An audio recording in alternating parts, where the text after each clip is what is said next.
Allez, on est parti avec cette vidéo où je vais te montrer la méthode 5 minutes breakout combinée avec ce qu'on appelle le FVG. Et ça, je vais le trader en fréquence de 1 minute à partir de l'ouverture du marché. Et je vais trader ce qu'on appelle le MNQ, donc c'est la version micro du Nasdaq.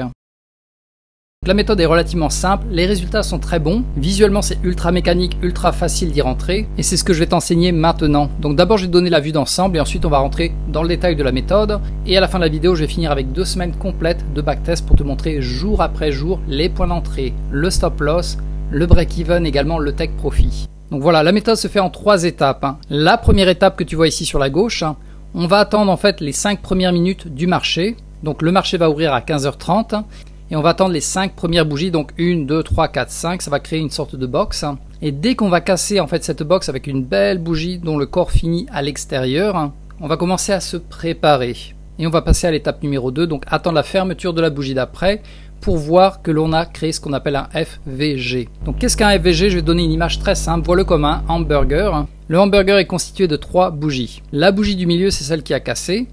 Et les 2 tranches de pain, ça sera la bougie d'avant, la bougie d'après. Et si jamais les 2 tranches de pain ne se touchent pas avec les antennes, ça va créer ce qu'on appelle un FVG. Donc comme tu le vois ici, le point le plus haut de l'antenne est ici.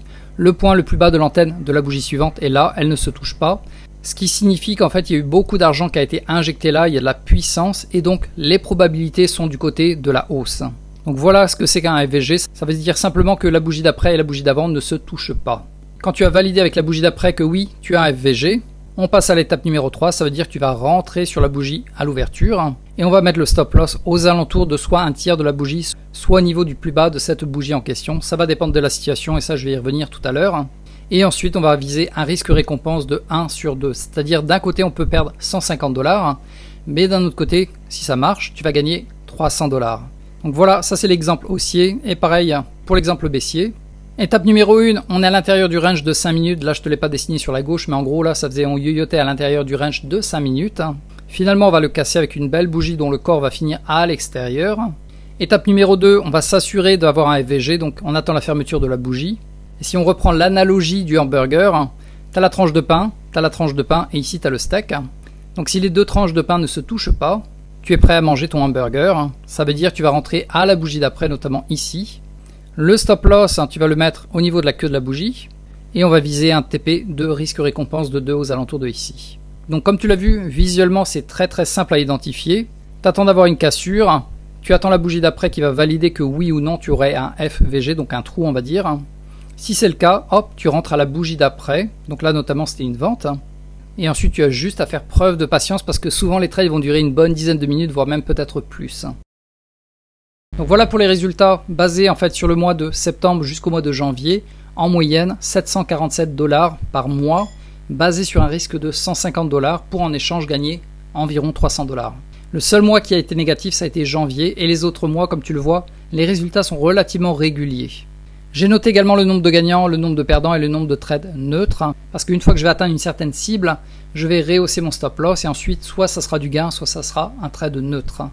Donc au total, on a eu 48 gagnants, 33 perdants, 32 neutres. Total de trades, 113 trades enregistrés sur 9 mois. Donc ça fait un peu plus d'une dizaine par mois en moyenne. Et si on isole simplement les gagnants et les perdants, au total on serait à 59% de gagnants, 41% de trades perdants. Donc voilà pour les chiffres, maintenant on va passer à des exemples concrets sur le mois de septembre. Alors avant de te montrer un paquet d'exemples sur les 2 premières semaines du mois de septembre, si jamais tu veux récupérer la version PDF qui est établie sur 3 pages, c'est-à-dire le concept sur la première page, les trades à éviter, les exceptions que je ne prends pas sur la deuxième page, et finalement le plus important à mes yeux, c'est ce que j'appelle la checklist chronologique, c'est-à-dire il y a 6 étapes, et pendant mes séances de live avec mon groupe, en fait, je vais énoncer chacun des points. C'est-à-dire que dès que la bougie qui aura traversé la box sera fermée, je vais vérifier est-ce que c'est une bonne bougie, est-ce qu'on le prend ou au contraire est-ce qu'on va l'éviter, et ensuite je vais préparer le stop loss. J'ai 3 types de stop loss différents, la quantité que j'ai notée ici, etc., etc. Tout ça, tu peux le récupérer gratuitement en dessous de la vidéo. Tu as simplement à cliquer sur le lien, tu mets ton adresse email et tu le reçois. Donc voilà, maintenant on va passer aux exemples de trade. Donc on va faire les 2 premières semaines de septembre. Le 1er septembre était férié, donc il n'y avait pas de trade. On va démarrer avec le 2. Donc voilà, ça c'est le 2. Comme tu le vois, je suis en 1 minute, je suis sur le MNQ. 1, 2, 3, 4, 5 bougies, on crée ce qu'on appelle la box. Donc comme tu le vois, c'est à partir de 30 jusqu'à 34 pour créer cette box de 5 minutes. Et ensuite, tu attends d'avoir une belle bougie qui va traverser. Donc là, c'était assez clair. Elle a bien traversé la box. On attend la bougie d'après, la fermeture, pour valider que oui, on a bien notre sandwich qui est prêt, notre hamburger. Donc comme tu le vois, en fait, la mèche n'a pas retouché la mèche. Donc ça fait ce qu'on appelle un FVG. Donc c'est validé, on va pouvoir entrer à la bougie d'après. Je rentre ici, mon stop loss sera aux alentours de 1/3 du corps de la bougie vu que le corps était balèze. Et à nouveau, tu as les mesures exactes sur la version PDF. Et ensuite, le but du jeu, c'est d'arriver à un risque récompense aux alentours de 0,9. Voilà, c'est là où je vais rehausser en fait mon stop loss à break-even pour, on va dire, protéger mes arrières. Et ensuite, mon TP numéro 1, il est à 1,65, risque récompense, voilà, aux alentours de ici. Donc là, on l'a atteint ici. Et mon TP numéro 2, il sera aux alentours de 2,3. Risque récompense de 3, voilà, aux alentours de ici, et on l'aura atteint là. Donc comme tu le vois, ce genre de trade, ça dure pas mal de temps. Ça va pas se passer en 1 minute, c'est plutôt, on va dire, 10 minutes, 20 minutes de temps en temps, même voire plus. Et pour ce trade, j'aurais risqué aux alentours de 200 $, parce que là, j'avais quantité 1.5. Donc je vais plutôt favoriser, on va dire, 2 dans ce cas-là. Donc je vais risquer aux alentours de 200 $ pour gagner le double, c'est-à-dire 400 $ pour ce trade. Et ensuite, on n'est pas revenu sur la box, et à partir de 16h40, j'évite de trader. Donc ça, c'est bon de le savoir, c'est-à-dire que le plus tôt que je peux rentrer, ça sera 15h37, c'est vraiment le plus tôt. Et le plus tard, ça sera 16h39. À partir de 16h40, je ne trade plus cette méthode. Donc maximum 1 heure. On va passer au jour suivant, le 3. Donc à nouveau, il n'y en a pas tous les jours. Parfois, il peut y en avoir 2 sur la même journée. Parce que des fois, on va revenir dans la box, repartir. Donc là, comme tu le vois, on est sorti de la box, mais on est re-rentré dans la box, pas de FVG. Là, en fait, on est sorti de la box, mais on n'a pas eu notre hamburger. Comme tu le vois, en fait, le plus haut de la mèche était là, et finalement, on est venu le clôturer. Donc, pas de FVG, pas de trade. Pareil pour celui-là, on est venu le clôturer ici, et finalement, celui-là, oui. Donc, cette bougie-là. Le problème, c'est que le corps sort à peine de la box, donc celui-là, je ne l'ai pas pris. Et finalement, on est revenu dans la box, on l'a retraversé ici. Là, il était quelle heure? 16h30. Je vais attendre la bougie d'après pour voir si on a un FVG, effectivement. Si je zoome, comme tu le vois, en fait, la mèche ici et la mèche là ne se sont pas touchées. Et pour faciliter ton côté visuel, tu peux simplement mettre un rayon ici, là, sur la mèche précédente. Et si la bougie d'après ne retouche pas ce rayon, ça veut dire quoi? Ça veut dire FVG, ce qui t'amène à plus de probabilité que ça continue à monter. Donc voilà, on sera rentré à la bougie d'ouverture ici. Cette bougie qui avait traversé à mesure, là on voit la taille 0,08, c'est pas très balèze, du coup en fait j'ai préféré mettre le stop loss au niveau de la mèche ici, avec 2 ticks en dessous, voilà. Et comme d'habitude, je vais attendre d'avoir un risque récompense de 0,9 pour rehausser mon stop loss au niveau du prix d'entrée. Le TP numéro 1 il sera à 1,65, on va y arriver presque, voilà ici. Donc là on l'aura atteint ici. Mon TP numéro 2 normalement ça serait 2,3, risque récompense, voilà 2,3. Et finalement, on ne l'aura pas atteint, on sera revenu en arrière à mon break-even qui sera ici, là, voilà. Donc pour ce trade, j'aurais tradé avec 2 quantités, tu le vois, la quantité 2. J'aurais fermé la moitié de mes positions ici, donc avec un gain de environ 125 $. Et la deuxième position, je l'aurais fermé à break-even, donc 0 $. Donc premier jour, on a fait 300 $, deuxième jour, on a fait 125 $. Donc ensuite, on est redescendu sur la box et il est beaucoup trop tard, je ne prends pas de trade. On va passer au jour suivant, le 4. Donc là, on est bien monté en flèche, on est redescendu, on a zigzagué, et finalement on a cassé la box, mais avec une toute petite micro-bougie ici. Celle d'après a démarré à l'extérieur de la box, donc je ne vais pas la considérer. Également, généralement, si j'ai 3 bougies avant la cassure, je ne le prends pas aussi, parce qu'en fait, ça veut dire qu'on est en bout de course. On est déjà descendu trop bas, et il y a du risque, en fait. Par contre, celle-là, est-ce qu'on a un FVG ici? Elle est pas mal. Mais non, en fait, non, parce que la mèche la plus basse a retouché la mèche la plus haute, donc pas de FVG. On n'a pas pu rentrer. De toute manière, si on avait pu rentrer, on serait rentré ici à l'ouverture. Et on aurait mis le stop loss ici au niveau de la mèche avec 2 ticks de plus. Donc là, on serait descendu à combien? Le risque récompense, ouais, 0,79. Donc j'aurais pas eu de quoi faire mon break-even et hop, trade perdant. Donc là, ça te montre bien l'exemple parfait de pourquoi avoir du FVG. Voilà, donc comme tu l'as vu, en fait, on avait retouché cette mèche, donc ça annule mon trade. Je n'ai pas pu le prendre. Et par la suite, on va voir, il est déjà 16h39, j'arrête de trader. Donc le 4 septembre, pas de trade, le 5. Donc là on est descendu, les bougies sont trop petites. Là on a démarré depuis l'extérieur de la box, donc ça je peux pas le considérer. Et comme tu le vois, sinon ça aurait été perdant de toute manière. Ensuite on a recassé la box, mais on est à peine sorti de la box. Pour moi il faut vraiment un gros déplacement, au minimum 1/3 du corps de la bougie à l'extérieur. Là on les a pas, donc je ne prends pas le trade. Là pareil, on n'a même pas cassé. Là finalement on l'a cassé. Cette bougie est pas mal, celle-là, que tu vois ici. Et comme tu le vois précédemment, hop, le plus bas était ici. Le plus haut de la mèche suivante était ici. Donc là, on a créé notre FVG, si jamais je te le dessine. Donc après, tu t'y habitues. Hein. Au début, ça a l'air un peu compliqué, entre guillemets, visuellement. Mais c'est relativement simple. Tu attends d'avoir une cassure à l'extérieur avec au minimum un tiers du corps de la bougie. Donc ça, c'était l'étape numéro 1. L'étape numéro 2, tu vérifies que les deux mèches précédentes et suivantes ne se touchent pas. Donc c'est le cas là. Donc là, c'est ce qu'on appelle le FVG. Si c'est le cas, effectivement, tu peux rentrer à la bougie d'après et les statistiques seront en ta faveur. Donc là, on va remettre le stop loss ici au niveau de la mèche. Et maintenant, on attend jusqu'à atteindre le 0.9. Donc voilà, le 0.9, on l'aura atteint aux alentours de ici. C'est ce que j'appelle mon break-even. Donc dès que j'atteins mon break-even, je vais pouvoir rabaisser mon stop loss au point d'entrée, me protéger. Finalement, on est remonté, on n'était pas loin, mais on ne l'a pas atteint.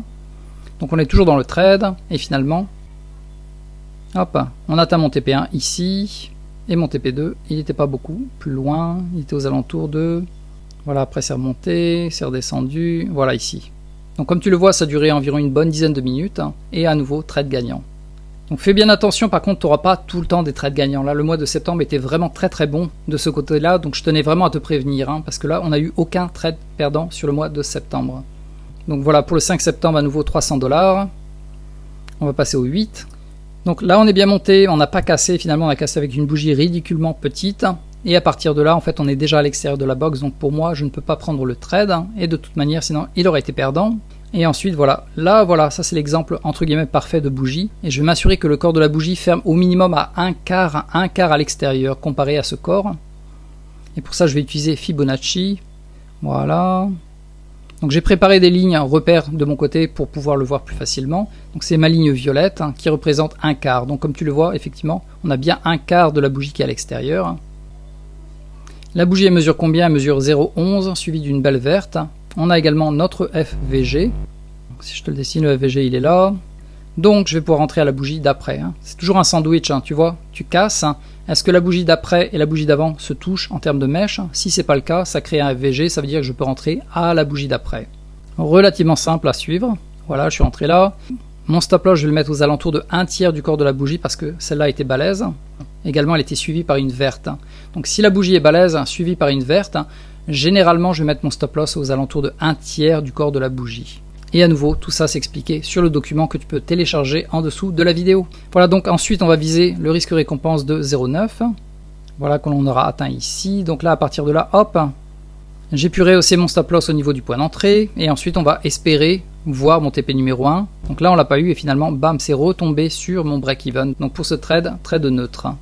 Et ensuite c'est redescendu, ça aurait été un trade perdant de toute manière. Et on va voir s'il y en a une deuxième chance pour ce jour-là. Donc là à nouveau on a traversé la box, la bougie fait combien? 0,03, pour moi c'est trop petit. 0,03 en général je vais éviter. Le minimum ça sera 0,05%, quand je parle de pourcent c'est ici là, tu vois le corps de la bougie. 0,03 trop petit, je ne prends pas le trade. De toute manière il n'y avait pas de FVG ici. Et ensuite hop il est trop tard de toute manière. Donc on va passer au jour suivant. On est dans la box, on la casse, la bougie fait combien? 0,04. Donc là je regarde ici, 0,04%, trop petite, je ne peux pas prendre le trade. Et comme tu le vois, hop, il aurait été perdant de toute manière. Et ensuite cette bougie, voyons combien elle mesure, 0,05. Donc logiquement ça peut le faire. Le seul problème, peut-être tu l'as vu, c'est que, c'est quoi? Pourquoi j'ai pas pris le trade ici à ton avis? Réfléchis, regarde vite. Parce que normalement tu n'as qu'une minute pour prendre ta décision. Il n'y a pas de FVG. Voilà, donc ça c'était le point le plus bas et on est venu le retoucher avec cette mèche. Donc pas de FVG, je prends pas le trade et comme tu le vois, bam, il aurait été perdant. Donc c'est pour ça que le fait d'avoir un FVG est vraiment important, ça va t'éviter énormément de pertes sur ces trades. Donc là voyons, elle mesure combien? 0,04, à nouveau trop petit pour moi. Et ensuite on est sur une sorte de range, donc là il n'y a pas de FVG, donc je ne peux pas prendre le trade et finalement il est trop tard. Mardi, pas de trade. Mercredi, on est dans le range, on le casse, la bougie fait combien? 0,05. Le problème à nouveau c'est que il n'y a pas de FVG. Comme tu le vois, les deux mèches se touchent. On revient dans la box, comme tu le vois, ça aurait été perdant. Donc ça t'évite à nouveau d'avoir des trades perdants. On redescend, cependant toujours pas de FVG, ça range. Finalement là on a une belle bougie qui descend. Le problème c'est que la mèche ici, comme tu le vois, est beaucoup trop longue. Si la mèche représente 33% comparé en proportion à la totalité depuis le corps jusqu'à la mèche, je ne prends pas ce trade. Et pour le calculer, en fait, je démarre du corps avec le Fibonacci, je vais jusque là. Et là voilà mon 0,33. Donc cette mèche représente presque la moitié, hein, depuis le corps jusqu'au bout de la mèche. C'est vraiment casse-gueule, j'évite ce genre de trade. Donc comme tu le vois maintenant, tu n'as pas besoin d'avoir un esprit super analytique. Tu as simplement à utiliser les bons outils. Et ensuite tu as ta checklist, hein, comme là, comme je te l'ai dit, que tu peux retrouver sous la vidéo. Et si jamais c'est annulé, bah tu prends pas le trade. Hein. Et comme tu le vois ici, celui-là, bam, il aurait été perdant. Et pourtant, hein, on avait le FVG ici. Hein. On avait un FVG, mais non, la mèche était trop longue. Ensuite on est redescendu, mais à nouveau pas de FVG. Et également il aurait été perdant. Donc tu vois, il y a pas mal de trades perdants que tu peux éviter, simplement avec des règles précises. Et à partir de là, on est dans la box, il est déjà au-delà de 16h40, je ne prends pas le trade. On va continuer, on va finir cette semaine. Donc là, on a une belle bougie qui est bien sortie. La mèche est pas trop longue. La bougie suivante a créé le FVG. Le seul problème pour moi, c'est qu'on a démarré depuis l'extrême box et on a continué, donc c'est ce que j'appelle en fin de course. Généralement, quand tu es descendu si bas, il va y avoir le retour de bâton et généralement c'est perdant. Pas tout le temps, mais oui, en général ça sera perdant, donc j'évite ce genre de trade. Mais pour le coup, je pense qu'il aurait été gagnant, celui-là. Donc la bougie était balèze, on aurait pu mettre le stop loss à 1/3, aux alentours de ici, voilà. Et on serait descendu jusqu'à choper au moins le TP1. Mais ce trade, je ne l'aurais pas pris parce que comme je te l'ai dit, en fait on a démarré depuis l'extrême box jusque là. À nouveau, ça c'est expliqué, ça fait partie des exceptions sur la version PDF. Donc là ensuite on revient dans la box, on redescend, on remonte. Là on casse mais avec des bougies micro, donc ça compte pas. On redescend, ça zigzague, toujours pas de FVG. Et finalement, hop, on est monté en flèche, en flèche, en flèche. Donc là ça reprend la même idée, le même concept, c'est-à-dire qu'en fait on est démarré de l'extrême box jusqu'en haut. Je ne vais pas rentrer au sommet de cette montée, c'est trop risqué pour moi, je ne prends pas le trade. Et également il n'y avait pas de FVG, je pense, sur le coup. Les mèches se sont touchées, vraiment à un tic près. Donc voilà, ce trade là je n'ai pas pu le prendre et ensuite il est trop tard. Et finalement le dernier pour la semaine, le vendredi. On est dans la box, on a cassé la box. Mais comme tu le vois en fait, les deux mèches se sont touchées, donc je ne peux pas prendre le trade à la bougie suivante, qui aurait été d'ailleurs perdant. Parce que sinon on serait rentré ici, voilà la bougie d'après. La bougie était toute petite, 0,05, donc on aurait mis le stop loss à 2 ticks au-dessus. Et finalement, on n'aurait même pas atteint mon break-even. Ah si, on l'aurait atteint de justesse, bref, ça aurait été break-even ce trade. Mais je n'ai pas pu le prendre parce qu'il n'y avait pas de FVG ici. On va continuer l'aventure, ensuite on revient sur la box, on repart à nouveau à l'extérieur, mais comme tu le vois, à nouveau pas de FVG. Également la bougie fait 0,04, donc trop petite. Là on est toujours sur le range, toujours pas de FVG. Et hop, on repart vers le sommet de la box cette fois-ci. Et on glande, et il est quelle heure? Hop, c'est toujours l'heure, donc ça passe encore. Et voilà, une belle bougie qui a bien traversé. Vu que là en fait on avait fait une pause avec une bougie rouge, je ne considère pas qu'on est parti de l'extrême. On est parti de l'extrême, on a fait la pause, donc là pour l'instant c'est valide, à condition tout de même d'avoir une FVG. Donc voilà le sommet de la bougie précédente, et le plus bas est OK. On a bien notre FVG, la bougie mesure quoi? 0,06, relativement petite, donc je préférais mettre le stop loss à 2 ticks en dessous de l'ouverture. Et voilà, on sera rentré à la bougie d'après. La première chose que l'on va valider, c'est le 0,09. Voilà, on l'aura atteint ici. Donc là, on peut faire déjà rehausser le stop loss à break-even. Et ensuite, c'est pas redescendu jusqu'à choper le stop loss. Donc on est toujours dans la course. Et ensuite, pour le TP numéro 1, ça sera 1,65. Voilà, on l'aura atteint aux alentours du sommet de cette bougie-là. Et le deuxième TP, 2,3, aux alentours de 2,3, je vais y arriver, hop, on monte, ok, ça sera arrivé sur cette bougie-là. Donc à nouveau, aux alentours de 300 $ sur ce trade, et ensuite il est déjà trop tard. Comme tu le vois déjà, tu peux rentrer avant 16h39, mais ensuite tu laisses courir le trade jusqu'à soit arriver au break-even, soit arriver au TP. Donc voilà pour les trades de cette semaine, et si jamais en bonus, si tu veux rester jusqu'au bout de la vidéo, hop, je t'en montre le dernier, c'était celui de lundi, le lundi 15 septembre. Donc là on est dans la box, finalement on le casse, mais comme tu le vois on le casse juste à l'extrémité de la box. Donc pour l'instant je ne peux pas considérer ça comme une cassure. On revient dans la box, finalement hop on recasse la box. Elle mesure 0,05%, c'est valide. C'est le minimum, 0,05%. Donc on marque la bougie d'après le sommet, et effectivement on n'a pas retouché, donc ça nous crée le FVG. On va rentrer à la bougie d'après à l'ouverture. Le stop loss je vais le mettre à 2 ticks en dessous de l'ouverture vu que la bougie était relativement petite. Généralement quand la bougie fait 0,08% voire moins, je vais préférer mettre le stop loss au niveau de l'ouverture moins 2 ticks. Voilà, 2 ticks. Et ensuite on va viser le 0,9 pour rehausser le stop loss à break-even. Et on va viser le TP à 1,65. Là on l'aura atteint ici. Et le deuxième TP, 2,3. Je pense qu'on l'aura atteint, voilà, ici au sommet de cette bougie. Donc voilà, on est arrivé au bout de cette vidéo avec pas mal d'exemples. Comme tu le vois, c'est relativement simple, c'est très visuel, très mécanique également. Donc si tu apprécies cette vidéo, pense à cliquer sur j'aime, ça me fera vraiment plaisir parce qu'il faut pas mal de temps en fait pour regrouper toutes ces informations, les mettre sur un PDF, shooter les vidéos et ainsi de suite. Et à nouveau, en dessous de la vidéo, tu peux récupérer la version PDF simplement en cliquant sur le lien, tu mets ton adresse email et je te l'envoie automatiquement sous quelques minutes.